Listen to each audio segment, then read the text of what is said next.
I mean, just looking at so many different problems. And we're going to have this place beautified within a period of 12 months. The streets are going to be retopped, not ripped up and rebuilt, and they're no good after they rebuild them because they start settling. We're going to take off the asphalt.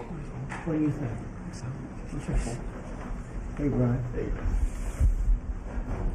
Thank you very much. We have a very big announcement to make today.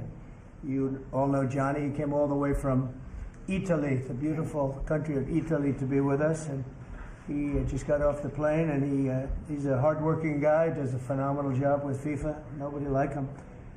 I'm delighted to welcome FIFA President Gianni Infantino back to the White House for a major announcement about one of the most anticipated competitions in all of sports, the 2026, and this is a big deal, I'll tell you, I was so happy to get it, the 2026 FIFA World Cup. And it's going to be the World Cup as we know it. It's the biggest, probably the biggest event in sports, I guess, Johnny, right? Yeah. On December 5th of this year, the 2026 FIFA World Cup draw will take place at the Kennedy Center. Some people refer to it as the Trump Kennedy Center, but we're not prepared to do that quite yet, maybe in a week or so. But right here in Washington, D.C., it's a tremendous honor to bring the global event and this incredible group of people and these unbelievable athletes, the best athletes in the world, to the cultural center of our nation's capital. I just left the Kennedy Center. We're spending a lot of money wisely on making it really beautiful. It's going to be beautiful again. It's like Washington, D.C. We had, by the way, in Washington, D.C., we have the lowest crime numbers they've had in years. Zero, it sounds like it's a horrible thing to say, but I might as well say it. Zero murders in the last week since we've done this. That's the first time in memory that that's happened, if you can believe it, how pathetic that is to have to even say it. And I'm tired of listening to these people say how safe it was before we got here. It was unsafe, it was horrible, and Mayor Bowser better get her act straight or she won't be mayor very long, because we'll take it over with the federal government, run it like it's supposed to be run. The numbers were horrible. It was a crime-infested rat hole, and they do have a lot of rats. We're getting rid of them too. And we've made a lot of progress, and it was extremely unsafe, and now it's extremely safe. We had virtually no crime. The number was down 87%, and I'm trying to figure out where was the 13%, because I don't think it existed. The National Guard has been unbelievable, and they're working with the police, and they have some very good people in there. They have some people that shouldn't be police, actually, but they have some great people there. And the Washington, D.C. is a whole different place, and Johnny, I'm sure you'll be happy to hear that too, actually. Oh, yes. But it's a whole different place. People are excited again. They're going out to restaurants again. That was the other thing I saw numbers, that restaurant business is down in the last week. No. Restaurant business, you can't get into a restaurant. Just really lying people. And that's why people don't understand how bad and how dishonest the press is. I saw one poll that had us at 19% favorable on what we're doing with Washington. Then I saw another one that has us 94% favorable. And I can tell you the 94% is correct. The others are fake, just fake news. They got to get their act together. So bad for our country, so sick actually. So Washington, D.C. is really doing unbelievably well. And the Kennedy Center that we're fixing, I was just there all morning with contractors. We're making it unbelievable. It's going to be unbelievable. It's got great bones, but it needs a lot of work. The World Cup draw will set up the group stage of competition. 48 teams will play in 104 games across 16 North American cities, from Seattle to Vancouver to Atlanta to Miami. It's going to be so exciting for our country. The 2026 FIFA World Cup will be one of the largest and most complex events. This will be one of the greatest events, one of the largest. In a way, it's like Johnny said it better. It's like having many Super Bowls in a short period of time. Because each one of these games essentially is a Super Bowl. Some of them are bigger than Super Bowls, actually. But they're essentially, each one of these games is like a Super Bowl. The 2026 FIFA World Cup will be the largest, most complex set of events in sports history. And the Kennedy Center will give it a phenomenal kickoff, and we'll be involved, and they'll be working over there for quite a bit of time. We have it all set that they can stay there for the big events, the big press conferences and everything else. And they'll be in a very safe capital. That'll be nice. You don't have to worry about walking down the street, Johnny, okay? Thank you. But you could handle yourself. I could. Already, FIFA is projecting 6 million loyal fans will attend the World Cup events next year, and 6 billion more are going to be watching back home, and they think the $6 billion number is going to be actually a low number. And this will drive more than $30 billion into the U.S. economy and create 185,000 American jobs in a short period of time, too. No sporting event attracts more attention, more fans, more viewers, or more revenue than the FIFA World Cup. And again, I'll just say it's the World Cup, and it's the biggest thing there is in sports, and we have it. And I got it in my first administration, and I was really somewhat devastated, as devastated as I can be. I don't have time to get too devastated. I was very happy that today, as you saw, the group that does this, a government group, radical left group, announced that Trump was right. Took in $4 trillion worth of tariffs, that the $4 trillion are going to reduce the deficit by numbers far greater than they ever expected or heard of. And by the way, the stock market went up 1,000 points. That was as of 10 minutes ago. I can't tell you what happened. A lot of things happened. But the stock market's up almost 1,000 points. And it's basically on the news that the release that just came out from government that the tariffs that everybody was talking about, that the whole world respects us for because of what we did. The tariffs are going to be at $4 trillion. They're going to reduce the deficit by $4 trillion, Mr. Vice President. What Pretty do you good, think? sir. Too bad it's not 5, right? That's right. It's had a huge impact, and the stock market is way up. But this will drive more than $30 billion in U.S. economy and create 185,000 American jobs. No sporting event attracts more attention or more fans or anything else. And I just look forward to the draw. So we're going to have the draw, essentially, Johnny, at the Kennedy Center. Yeah. And by that time, it'll be in even better shape. We're working on it. It's about a year project to make it. It'll be great. It'll be fantastic. You see the way this is looking? Look, nice. I can't tell you how much that gold costs. A lot of money. There's nothing like gold, and there's nothing like solid gold. But this beautiful office needed it. It had to be representative. When we took it over, it was dirty, not clean. I immediately changed the chair and had this beautiful desk renovated, brought out by the White House. People that do this, they did a great job. We sent it out. We have a craftsman who's great. But this was not appropriate for the Oval Office, what I took over. And now you look at all those paintings you're allowed to turn back. All of these are great presidents, and they were all in the vaults. They were in vaults for some cases much more than 100 years.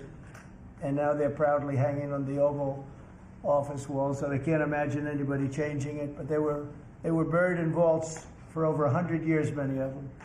So it's very exciting. People come in, they really love it. They love what we're doing here. They love what we're doing in D.C., and they love what we're doing, most importantly, in the country and the world. I'd like to ask Johnny to say a few words. He's the head of the whole thing. He's been there for a long time, probably the most respected man in sports. He's amazing, actually. Works very hard, and he's got the biggest event in the world coming right here to the United States. And we did a little for Canada. We did a little for Mexico. We thought, see, I'm a good citizen. I said, let them have a little piece. So we gave a little to Canada, see how nice I am? And we gave a little bit to Mexico. And Johnny, please say a few words. Thank you, President. Great honor for me to be here with you today, President, Vice President, Excellencies. Fantastic to announce what you said, which is the final draw of the FIFA World Cup on the 5th of December here in the capital, in the Kennedy Center in Washington, D.C. at 12 noon sharp. It will be broadcast live all over the world. 1 billion viewers will watch it, and it will determine, of course, the match schedule, which 48 participating teams will play. You said it, 104 matches in 1 month, 104 Super Bowls. This is not just the biggest, the greatest event, not just a sports event, it's a social event as well, with a lot of emotion. We are uniting the world, Mr. President, uniting the world here in America, and we are very proud of that. And those teams, those national teams who will come here to participate in this draw with their coaches, with their presidents, they will all be proud to be part of writing this history, and that's why we brought as well this, which is the winner's trophy. It is the trophy that the winner of the FIFA World Cup wins. Only the FIFA president, presidents of countries, and then those who win can touch it, because it's for winners only. And since you are a winner, of course, you can as well touch it. It's pretty heavy. Yeah. It's the winner trophy. The last one who lifted that is Lionel Messi of Argentina. And here it is in the Oval Office in the White House. Can I keep it? For you. Well, you can keep it until the World Cup. We're not giving it back. That's serious. It fits well That here. goes very well on the wall right over there. We'll put it right below the angels. It fits well here, I That's think. beautiful, yeah. You can keep it until we have to give it to the next winner. That's fine. That's a beautiful piece of gold, I will say. Absolutely. That's beautiful. Yeah. So 6 billion viewers for the World Cup, 6 million coming to the matches, 30 billion economic impact, 185,000 jobs. This will be absolutely fantastic. The biggest event ever, and everything will start here in Washington, D.C. at the Kennedy Center, or the Trump Kennedy Center. We'll see that, how it will be called, on the 5th of September at noon sharp. 5th of December, noon sharp. Then, if I may... Will they Mr. be President, doing most of the draws, all of the draws at the Kennedy? Well, how are you going to do that? Yes, exactly? we'll do that at the Kennedy Center. We'll do all the other meetings around it with the coaches, with the broadcasters, with That's the great. sponsors, everything at the Kennedy Center. The whole You'll be very World happy. Cup starts, and everyone will be happy Yeah. because everyone has qualified for the World Cup, and they didn't yet play a game, so they didn't lose yet a game. So they all think they can become world champion, right? They'll all be happy. Exactly. Now, By the way, an example, supposing we had a week ago when everybody was being killed and mugged and everything else, despite the phony numbers that were given out, that it was getting better. Brian, do you believe it was getting better or getting worse? Oh, the crime was getting worse. I mean, I was robbed. It was getting They way went worse. after you. Yeah.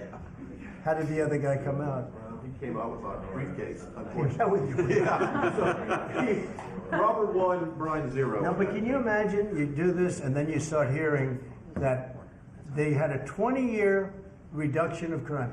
It's worse. It was worse during the Biden administration than anybody's ever imagined possible. And I guarantee you, he wouldn't be here if those numbers continued. But now we have total safety. We have total security. And for the border, in 3 months, 0 people. These are done by liberal people that do these charts. 0 people came through our border in the last 90 days. Can you believe it? 0. Last year we had millions of people coming in. And they came in from the wrong locations. They came in they came in, a lot of people that shouldn't be here. So now when we have this event in December, it's going to be very safe. Johnny, you can walk down the street with your beautiful wife. yeah, You can take her to dinner if you can get a reservation, which I doubt. they are all full, the restaurants. I know. They're all full. I heard that too. The restaurants the restaurants, since we are doing this, are doing great. And many new restaurants are going to open because, as you know, many closed. Many restaurants closed because the crime was so bad. This will be one of the safest places anywhere on earth. So, I really am honored that the National Guard has done such an incredible job working with the police. And we haven't had to bring in the regular military, which we're willing to do. We have to. And after we do this, we'll go to another location and we'll make it safe also. We're going to make our country very safe. We're going to make our cities very, very safe. Chicago's a mess. You have an incompetent mayor, grossly incompetent. And we'll straighten that one out probably next. That'll be our next one after this. And it won't even be tough. And the people in Chicago, Mr. Vice President, are screaming for us to come. They're wearing red hats, just like this one. But they're wearing red hats. African-American ladies, beautiful ladies, are saying, please, President Trump, come to Chicago. Please. I did great with the black vote, as you know, and they want something to happen. So I think Chicago will be our next, and then we'll help with New York, and we're going to help with. And I think a lot of these people that you see on television, they are, including the people in this audience, they'll say bad things about me, and then they'll say, "Thank God he's here." because half of them got mugged, and they don't want to get mugged again. But they're, you know, they work for stupid people that are radical left, and they're made to do things and say things that they don't want to be saying. But the people right here are all happy because you're not going to be mugged in Washington, D.C. anymore. I just want to say Johnny's been my friend for a long time. He's an incredible guy, and we will lay out the red carpet. Andrew, you're going to be fantastic. Rick is going to be everything Rick ever touched has always worked out, and he's working with me on the Kennedy Center.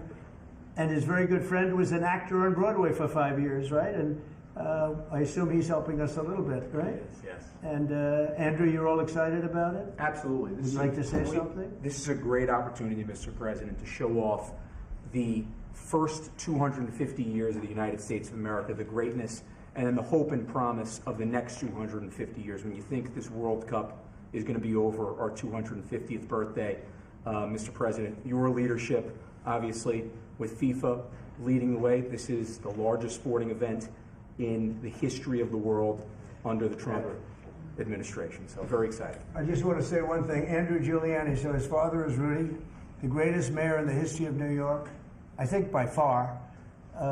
He took a ravaged city, a city that was really under siege. Probably most people thought it was going to survive. He turned it around. He was a great, great mayor.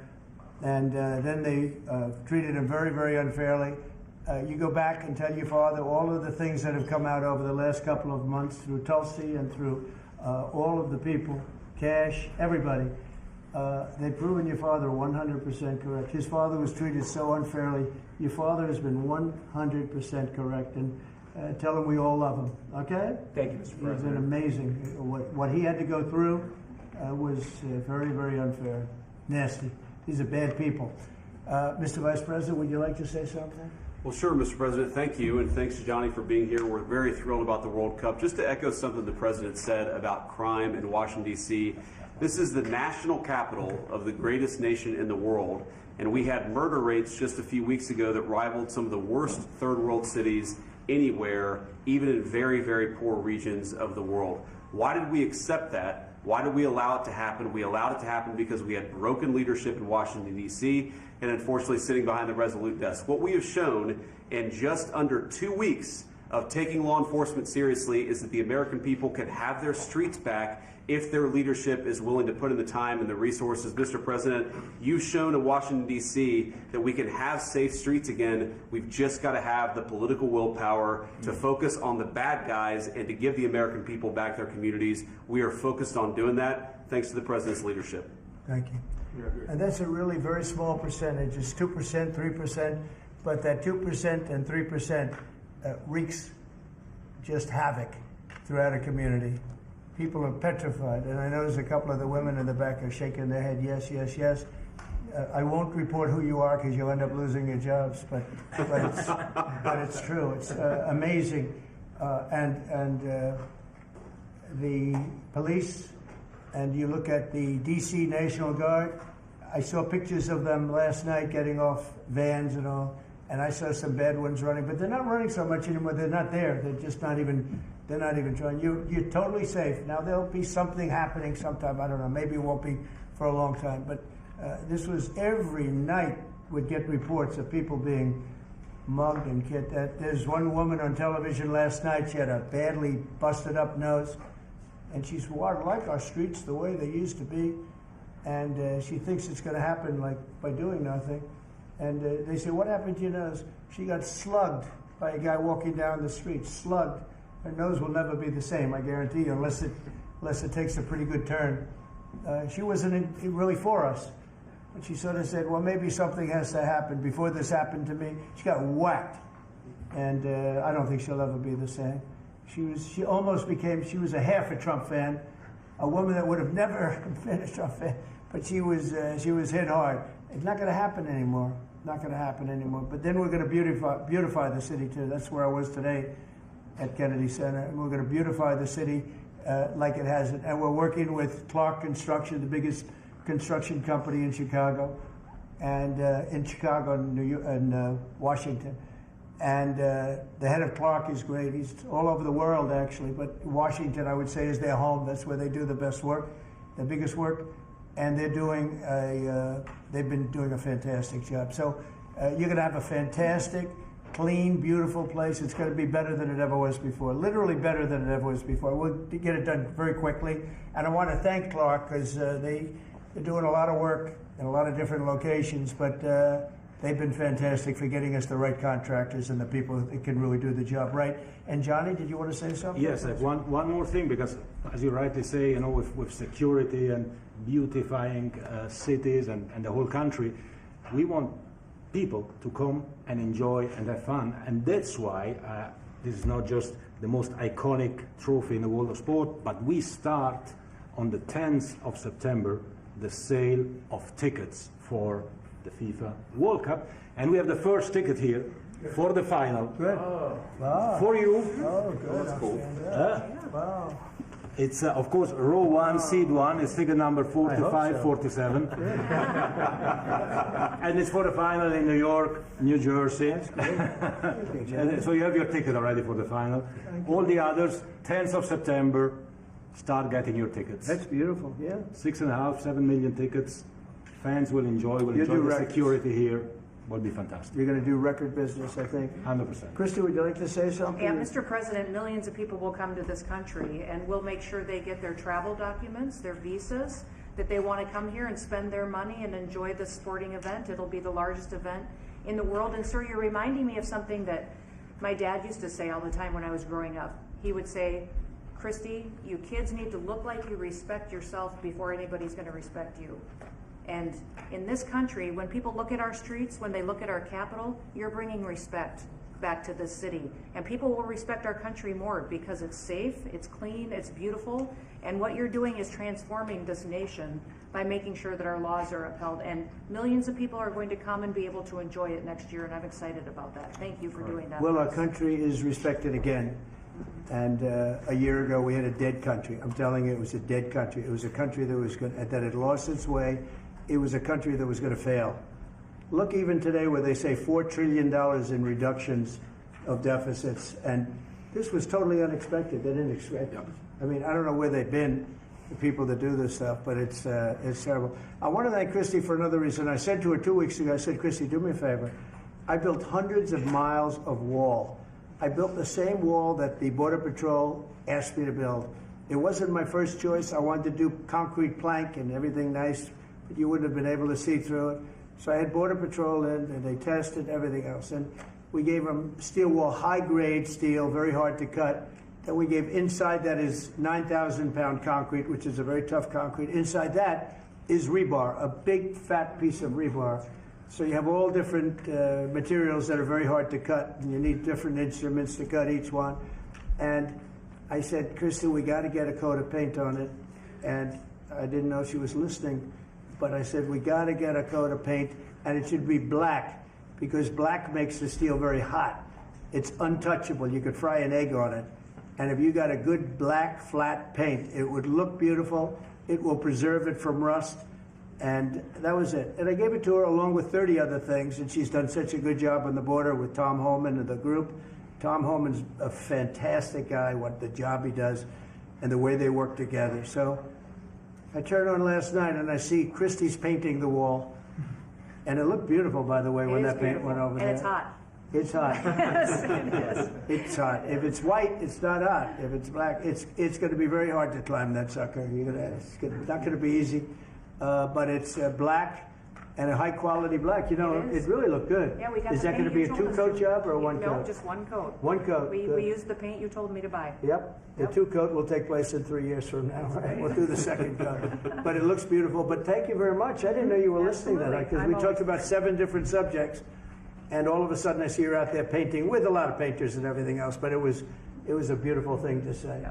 Would you like to say something? You've been such a big part of this. Please. Well, just, Mr. President, we're delighted to be here today for this announcement, but we're also looking forward to having you at the final. Oh, yes. On July Oh, yes. 19th No, we'll be in New there. York, New Jersey. We're going to be there. A lot of people are going to be there. A lot of people.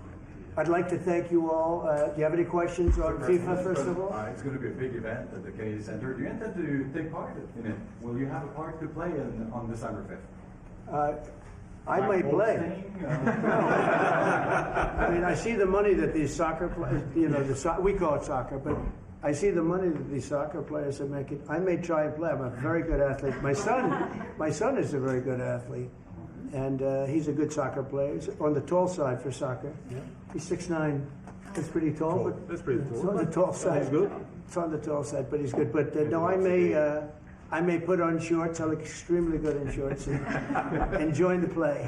No, it's going to be a lot of fun. It's going to be good. Many foreigners who want to come to attend the event are concerned about the visa situation. Can you reassure them? Yeah, they're going to have a very easy time getting in. Certain countries are going to be very, very easy, and other countries are going to be obviously a little bit more difficult. Would you like to explain that, Kristen? Yeah, absolutely. We have a process set up that we'll be implementing on getting visas approved. Everybody will be thoroughly vetted, but they'll be welcome to this country. It'll happen quickly, and we're excited for them to come. So I would hope that around the world people know that the United States is excited to bring their family here to enjoy this event. America welcomes the world. Yes. And I can really, from the collaboration that we have, testify for that. Absolutely. And I just sent a picture from somebody that wants to be there very badly.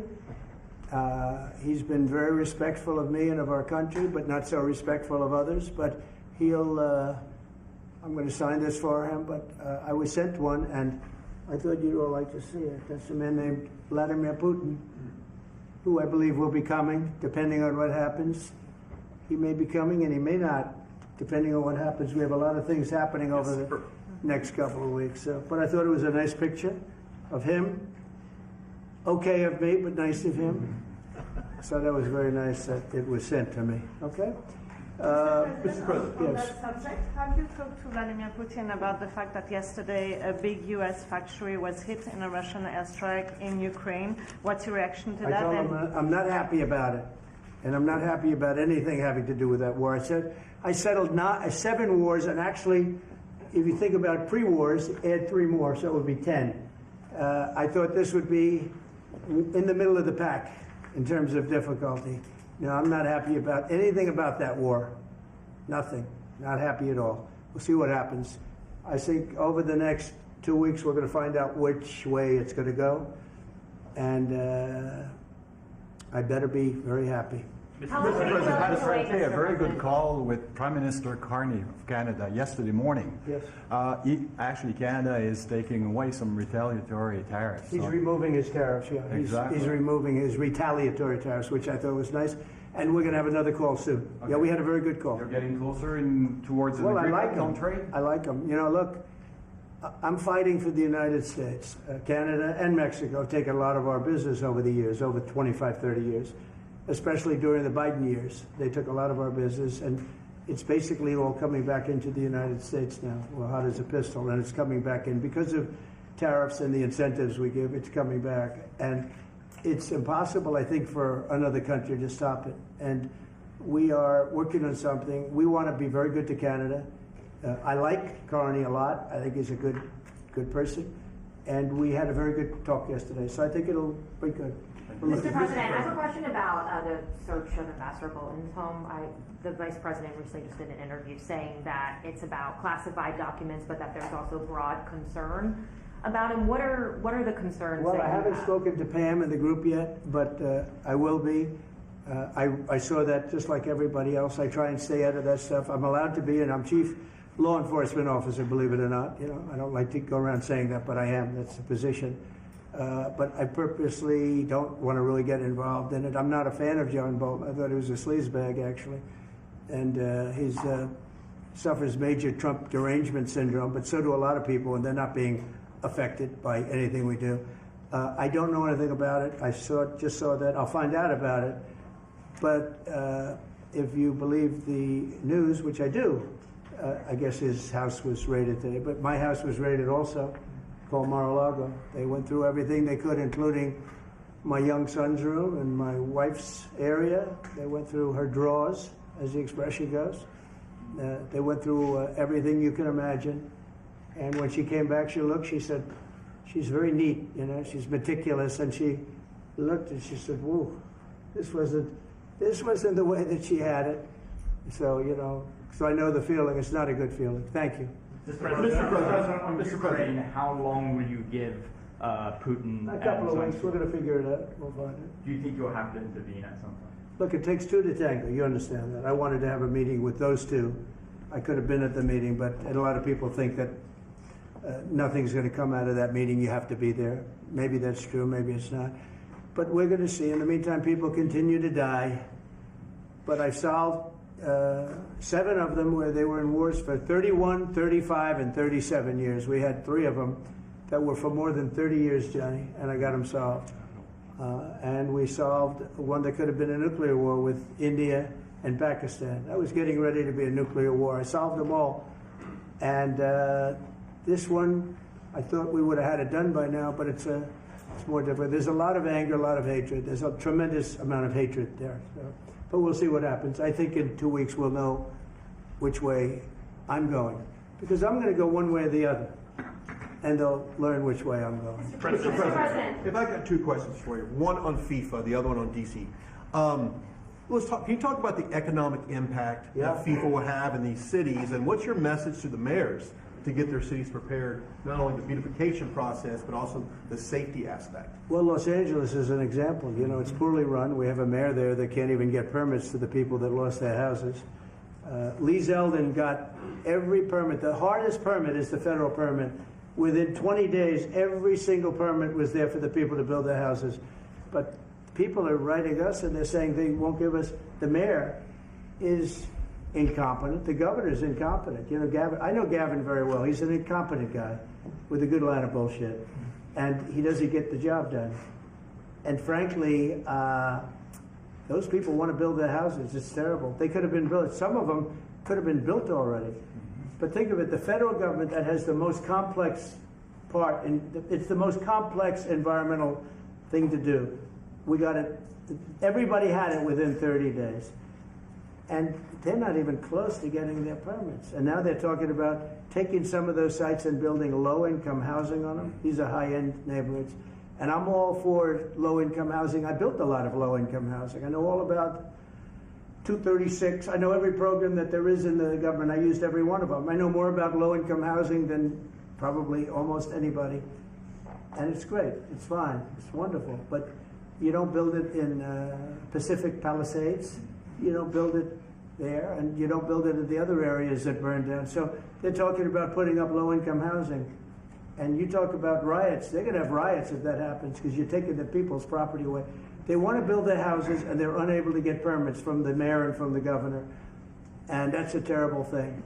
But, and let me tell you, if I didn't send in the troops in Los Angeles, Johnny wouldn't be in Los Angeles. You wouldn't be having your World Cup there. I sent in the troops and we kept it. And even the police commissioner, the sheriff and the police commissioner, they all said the same thing. They said, we could have never handled what was happening. You saw that, you were there. He said, we could have never handled what was happening. And then you hear Gavin Newsom, after it's all quelled, you hear Newsom get up and said, we could have done this for ourselves. No, they couldn't have. And if they could have, I wouldn't have taken the chance either. Okay, my second question is on crime prevention. Would you be open to expanding the national concealed carry to apply to D.C. like it does in other states like Texas? Yeah. Well, they have it in some states and they feel strongly about it. As you know, I'm in favor of it. People have to protect themselves. I'm a Second Amendment person, very simply. People have to be able to protect themselves. Especially like in Washington, you walk down the street, a guy comes up and slugs you. He's got a pistol in his hand. You can be tough, you can be in great shape, you can be a powerful person, or you can be a guy that weighs 100 pounds with a gun in your hand. Right. And I'll bet on the guy with the gun 100% of the time, right? And so you need protection. So I'm a Second Amendment person all the way. Yeah, please. President Trump, you said this morning that you were working with Congress to get $2 billion to help clean up DC. Have you had any conversations with Mike Johnson and John Thune about where they're going to get that money from? Which money? You said this morning that you're going to get $2 billion from Congress to help clean up DC. Yeah, I've spoken to Mike Johnson. I've spoken to John Thune, the Senate, the House. And I think it's going to be very easy to get. It's going to be not a lot of money. I wouldn't even know where to spend the number that you mentioned, but it's going to be money to beautify the city. Yeah, they're ready. Everybody wants to save D.C. In one way, it's the easiest. The violence was more than any other city in the country, actually, by far. It may have been more than any other city in the world, if you could think. You know, we looked at some of the worst cities in the world, it was worse. And that's why it angers me to see the mayor saying about how they have it on the slide. Not on the slide, it was worse than ever. Yeah, we have no problem getting that money. That money will come out of Congress. I think it'll be even bipartisan. And is the plan? I mean, I would imagine Democrats would vote for that one. Is the plan to get it before the September 30 spending deadline on the Hill? Well, I don't know if there is a deadline, because if I declare a national emergency, which this was, that ends the deadline. So, I mean, I keep seeing about a 30-day deadline, of which we have 22 days left or something. But if I think we're in great shape here, that's one thing. But if I don't, I'm going to just say it's a national emergency. And if I have a national emergency, I can keep the troops there as long as I want. If people are not going to want to have the troops in 30 days, you know, it's one thing to get them out. It's another thing to keep them out for a long period of time. You've got to train people. You can't do this. You can't bop people over the head. And a lot of those people are in courts right now, going to court. They're going to go to jail for a long time. So that's going to take more than 30 days. But if I have to, I'll declare a national emergency, which I don't think I'll have to do. Yeah. Mr. President, can I ask you about the Russia? You said in 2 weeks you'll know whether you go. Yeah, I think I'll know. I think I'll know the attitude of Russia and, frankly, of Ukraine. It takes two. What are the 2 ways you can go at the end of 2 weeks then? Well, then I'm going to make a decision as to what we do. And it's going to be a very important decision. And that's whether or not it's massive sanctions or massive tariffs or both. Or do we do nothing and say it's your fight? Look, I would have never been in this war if I were president. You wouldn't have had this war. It was never going to happen. This was caused by stupid people that fought. And you know, people say, well, how do we know? Because for 4 years, it was never even a subject. And Vladimir knew, and you see his picture right here. It was nice that he sent, but Vladimir knew very strongly we wouldn't have stood for it. It wouldn't have happened. 100% wouldn't have happened, but it did happen. And now they're losing from 5 to 7 young kids. Think of it, you're a parent and your son is leaving. He's Russian or he's Ukrainian. And he's leaving and they're waving goodbye. Nice, beautiful kid. Nice crew cut, all set. He wants to be a soldier. And he goes there first week, he has his head blown off. And he's no different than you people, me. And it doesn't matter where. I mean, I solved a problem in the Congo that was vicious. Rwanda and the Congo, the Republic of the Congo. And they were fighting for 31 years, and it was machetes. People were getting their heads chopped off. That was going on for 31 years. I got it solved. You saw it. They came to the White House, we signed an agreement. It was amazing. People can't believe we got it done. I love to stop killing.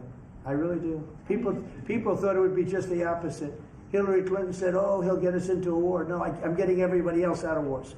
Are you saying there's a real possibility then that you do nothing if Putin doesn't come to the table for a ceasefire or try to end the war? I'll see whose fault it is. If there are reasons why, I'll understand that. I know exactly what I'm doing. We're going to see whether or not they have a meeting. That'll be interesting to see. And if they don't, why didn't they have a meeting? Because I told them to have a meeting. But I'll know in 2 weeks what I'm going to do. I have pretty good ideas. Your Justice Department is also sending some of the Epstein files over to the House Oversight Committee today. Are you in support of them releasing all of them? I'm in support of keeping it open. If they wanted to release, people shouldn't be hurt, but I'm in support of keeping it totally open. I couldn't care less. You got a lot of people that it could be mentioned in those files that don't deserve to be. People, because he knew everybody in Palm Beach. I don't know anything about that, but I have said to Pam and everybody else, give them everything you can give them, because it's a Democrat hoax. It's just a hoax. The whole Epstein thing is a Democrat hoax. So we had the greatest 6 months, 7 months in the history of the presidency, and the Democrats don't know what to do, so they keep bringing up that stuff. But it affected them. Bill Clinton was on his plane and went to the island supposedly 28 times. I don't want to bring that up, frankly. You have Larry, whatever his name is, Summers, the head of Harvard, who was Jeffrey Epstein's best friend. Nobody ever talks about that. I mean, but I don't want to hurt Larry Summers, but he was best friends with Jeffrey Epstein. No, this is a Democratic hoax to try and get the significance of what we've done over the past 7 months. Nobody's ever seen anything like it. They say it's #1 in history. What we've done, including stopping 7 wars. I mean, just include that. And now you look at the stock market today. It's way up to start off with from where I took it. And this market was going to crash. If Joe Biden or Kamala were president, this market we would have had a crash like in 1929. You're not going to have that.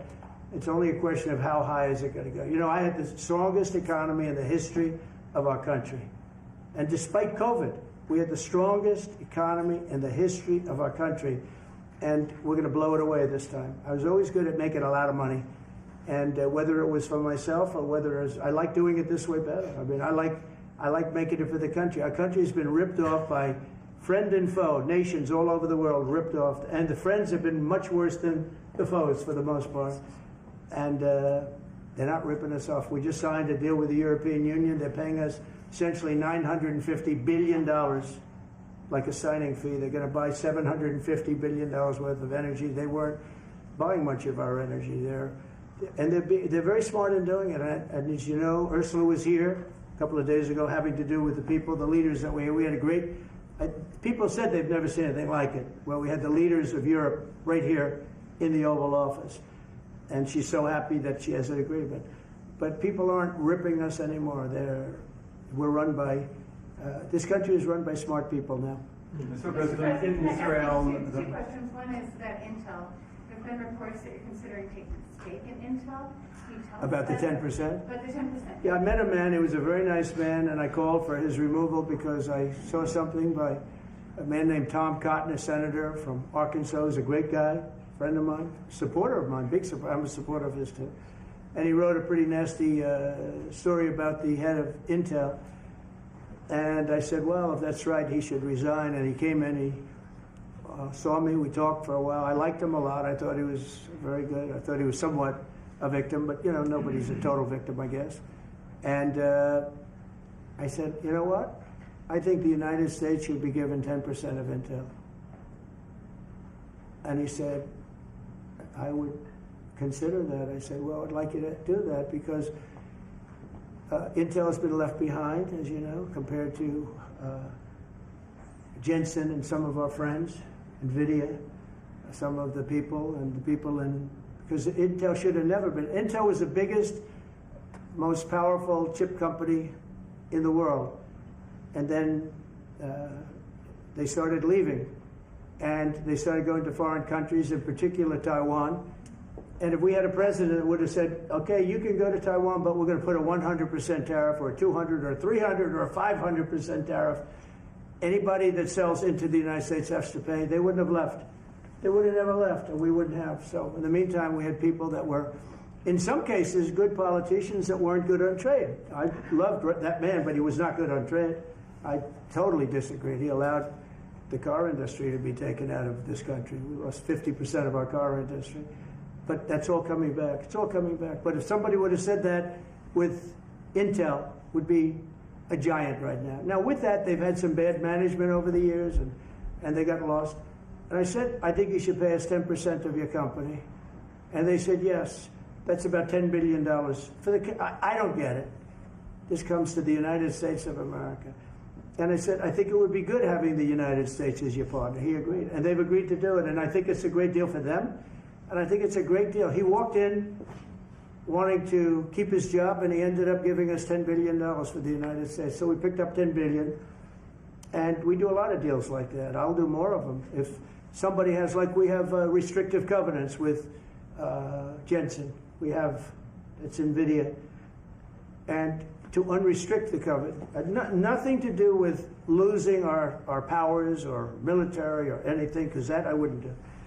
But there are things you can do that don't affect us, that actually help us. And if we're going to give somebody a restricted covenant, we have a strong restrictive covenant on certain industries.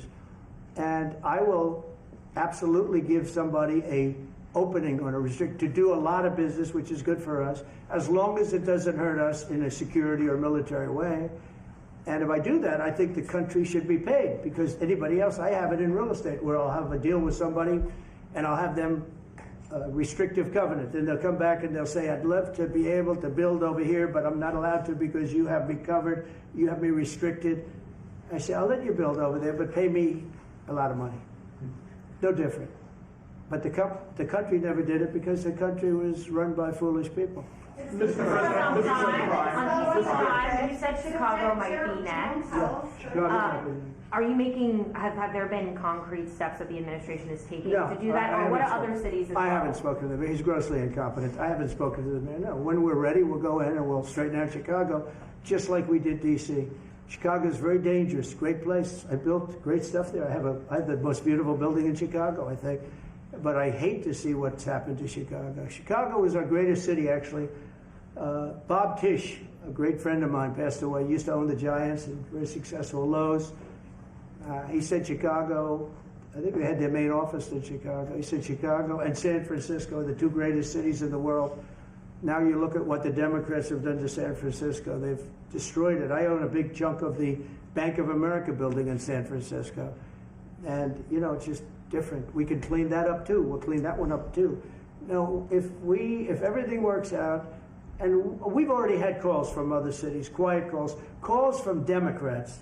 We'd love you to come here because they've lost control of their cities. I'm not going to say because I don't want them to lose their elections. But we've had calls from Democrats and calls from people generally. We'd love you to come here because we'll straighten out the problems. Mr. President, in Israel, the families of hostages are opposed to the reoccupying of Gaza. Why is the U.S. still Well, not supporting all of them. And you have to understand, I'm the one that got all of the hostages out. You got a lot of people out. If it wasn't for me, they wouldn't be out. I worked with Bibi and I worked with Steve Witkoff. But if it wasn't for me, you would have all these hostages would most likely be dead right now, every one of them. So they all come up here. They come in groups of 10, 12, 13, and many of them, and I've gotten to know a lot of them. They're great people. What they had to go through is incredible. But so now they have 20, but the 20 is actually probably not 20 because a couple maybe aren't around any longer. It's a terrible thing. No, I don't like anymore. I said, you know, when you get down to 20, they're not going to make deals anymore. And they didn't. And then I put out a statement, as you know, that was a tough statement, go in and get them. And they said, we'll give you 10, we'll give you 10. I don't know what Israel's doing, but they were willing now immediately to give us another 10. The situation has to end. It's extortion and it has to end. And we'll see what happens. I actually think they're safer in many ways if you went in and you really went in fast and you did it. And people can't forget October 7th, remember that. I'm friendly with all groups. I won the Arab vote in Michigan. I did so great with the Arab vote, remember? I started off at 0, I ended up winning. I wouldn't say the candidate was the greatest, but I would have won against anybody. They're great people. But we have to do things properly. And you know, I'm very proud to say I got the hostages out. You have hundreds of people that are living now because of me. And now we have that final little group of people. And Hamas knows that if they give them, that's probably the end of their lives. So it's not easy to get. And I know if you're a parent, you just don't care. You want, I want my baby back. They want their babies back. They want their kids back. And I understand it. But I got them out and did a good job. And we're doing everything we can to get the hostages out. Thank you all very much. Yes? So Jackson Hole, Jay Powell today said, he suggested that they might cut interest rates, but they don't proceed. Well, we call him too late for a reason. He should have cut him a year ago. He's too late. You know, we have a stock market that's up 1,000 points today. I better be careful because I go out there and I'll see it's down 1,000, right? But it's up 1,000 points when I came in here. We have a country that the market's the hottest it's ever been. The country's better than it's ever been. We have a military that I rebuilt largely in my first term. We had a great, successful first term, but this is going to be even better. But we rebuilt it. We gave a lot of it away to Afghanistan, but relatively small compared to the overall. But I think it was the most embarrassing day and period in the history of our country that they allowed those 13 wonderful people, but it's really hundreds of people were killed. And they don't talk about the 48 that were so severely wounded with no legs, no arms, nobody ever mentions them except me. But that was the worst day, the most, it just showed how incompetent. Frankly, if that didn't happen, I really believe that you might not have had the problem with Russia. I think Putin was sitting there watching these stupid people running our country and said, this is a time to invade. It's, this is a time. And then Biden made the statement, well, he can do a small incursion. When he said that, it was off to the races, right? When he said he can do a small incursion, remember that? I was surprised he knew the word incursion. I didn't think he had that good of a vocabulary. I want to thank everybody. It's very important to me and to everybody up here, the World Cup. And Johnny has been so incredible. I mean, he's really a great leader. I mean, to think, I said, Johnny, do it by phone. You don't have to come. No, he said, I'll come. And he flew all night long to be here and listen to this about how great we're doing in D.C. But he's a fantastic leader, and this will be your most successful World Cup ever. Thank you, Jim. Thank you so much. Yeah, can we win it, Mr. President? I don't know. That's I watch some of those teams go right. They go down that field. I don't know. But let me ask you: what chance does America have of winning? Well, the home team always has a good chance to win. It depends See, how he's a it good starts. diplomat. No, but it has some good We have players. a shot. We have of course. Of course, you have a chance. Will Barrett be going to any of the games, Mr. President? I'd love to have him. He'd love to. He's very tall. Maybe we could make him a goalie. The goalies are very tall now, right? Yeah, goalies are very tall. The goalies, well, he'd be a perfect goalie. 100%. At his height, he'll be a great goalie. Exactly. So we'll put him with the American team. No, but do the Americans have a chance of getting into the quarterfinals? Yes, right? definitely. No, the quarterfinal definitely. But then, as the tournament goes on with the public 250 years of United States, let's not forget, they will all feel energized about that. It's amazing. The talent is really great when you watch these things. I went to the game 2 weeks ago, and it was a big upset. But you look at these people; the way they pass it. It's amazing, really amazing. It's a great art, right? It's great talent. It is incredible. You know the expression. Out of the hat? What? Will you draw the names? I don't know. That's he's the boss. That's an interesting proposal. He's the boss. We'll discuss that. It's going to be great, and I think the American team is going to do well. I mean, I hear it's a very good team. Good luck, everybody. Thank you very much. Thank you. Thank you so much. Thank you guys. You keep a lot of those. Thank you guys. Thank you. I just got one. Thank you. This was sent to me. We're done. Thank you. Thought it was a nice photo. Thank you very much. Thank you guys. Keep moving. Thank you. Thank you guys. Keep moving. This way. Thank you, everybody. Thank you. Thank you guys. Keep moving. Keep moving. Thank you guys.